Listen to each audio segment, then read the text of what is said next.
Does this prove that ancient Egyptians had aircraft and tanks? Or does this meta nature prove that there were ancient civilization prior to the Kemetic civilization that restarted their civilization that had aircraft and tanks? Or is this just a case of mistaken identity, and we have just placed that because that's what we want it to be? So for a brief moment, I want to discuss the three possibilities of this meta nature. Now, when I first saw this, I was very frustrated because when I was in Egypt in the early 1990s, which was being around 90 and 91, this meta nature was covered by a blanket so no one could see it.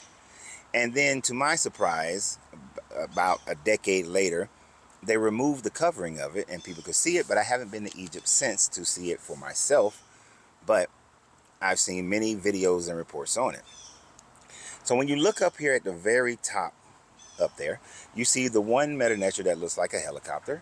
Straight directly across from it is a meta nature that looks like a land craft or a tank. And right below that one looks like a passenger airplane. So in all three meta natures, we are looking at some type of transportation vehicle.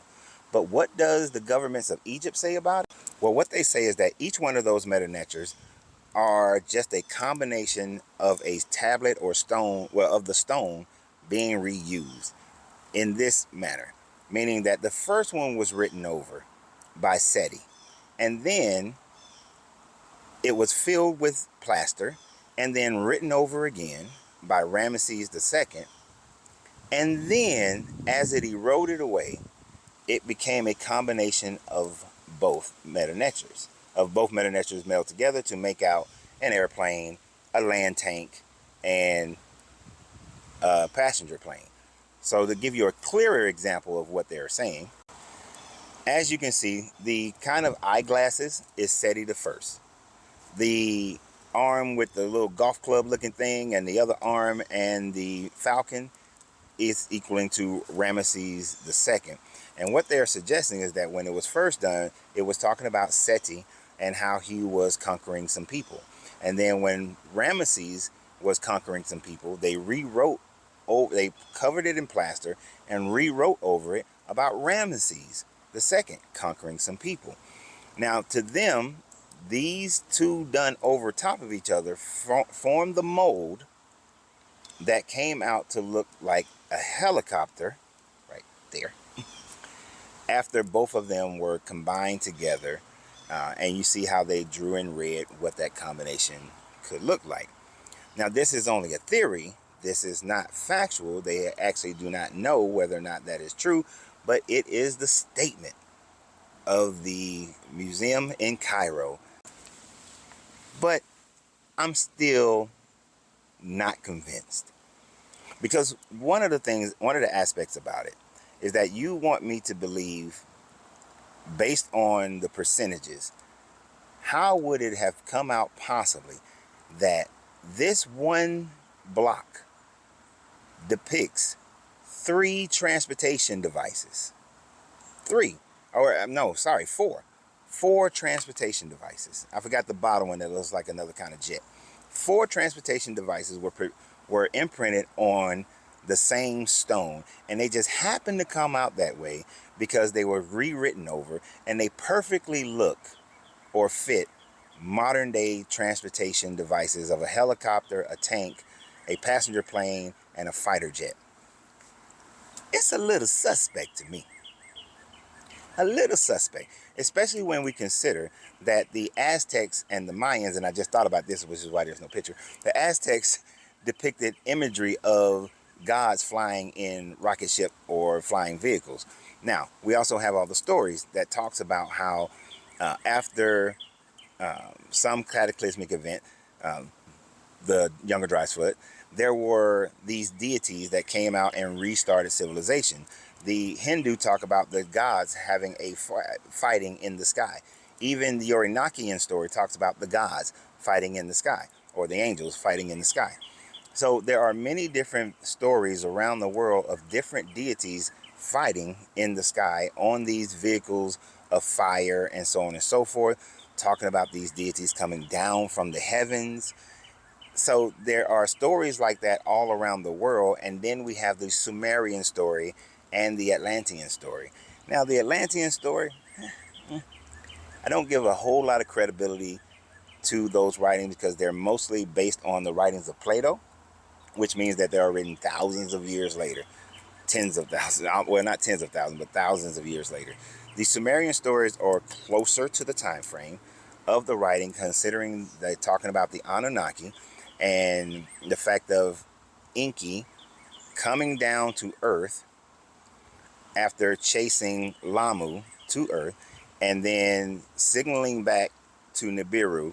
And this is one guy's translation, signaling back to Nibiru, and then Enlil coming and them setting up a base here on Earth and making themselves gods over man after they after they re-engineered man's DNA. Now, I'm a little iffy on the whole re-engineering coming from the planet Nibiru and all those sorts of things. What I could feasibly understand and accept is that prior to the last ice age, which began about 50,000 years ago, there were intelligent civilization on the planet that had the power of flight. Those civilizations going through a 30 to 40,000 year ice age, it is possible that they all somewhat died out. Their civilization was crashing. They were able to survive to a certain degree, especially moving closer to the equator. But then at the 15,000 year mark, 15,000 years ago, that an ice age went in reverse and got deeper, causing what we call the Younger Dryas freeze. And then about 3,000 to 4,000 years later, in a 6-day time frame, the Younger Dryas freeze melted away and the sea levels rose 400 feet. And with our own civilizations living 80% on the coastal areas, that 400-foot sea level rise would have destroyed whatever civilizations were within hundreds of miles of any coastal area around the world, and therefore their societies were completely destroyed for the most part at that point, with only some still remaining, and those who remain went about restarting civilization. According to the Emerald Tablets, at the sinking of Atlantis, grain of salt, Thoth flew over the deserts and stopped and landed in Kim. And when he landed in Kim, the humans, the barbarians as he called them, approached him, caused them to freeze in their place, and then began educating them. According to the stories of the Sumerians and the Kemetics, Thoth also went to England. He went to Central America. He went to North America. He went to South America. Thoth went all around the world restarting civilization, while Anu divvied up the rest of the Middle East and the world to the different levels of Anunnaki that were in existence. But those Anunnaki just being a civilizations, whether it's Lamu, whether it's Mu, Lemuria, or Atlantis, previous civilizations that just existed prior to that ice age, almost died out, and when they re-emerged, they began to dominate the world and distinguish themselves as gods, whether purposely or not. That's just the history of it, as best that we can surmise, because there are no Sumerians walking around today who can tell us what it meant to them back that time frame. Neither has Enki or Enlil been walking around with some walk around money telling everybody what's going on either.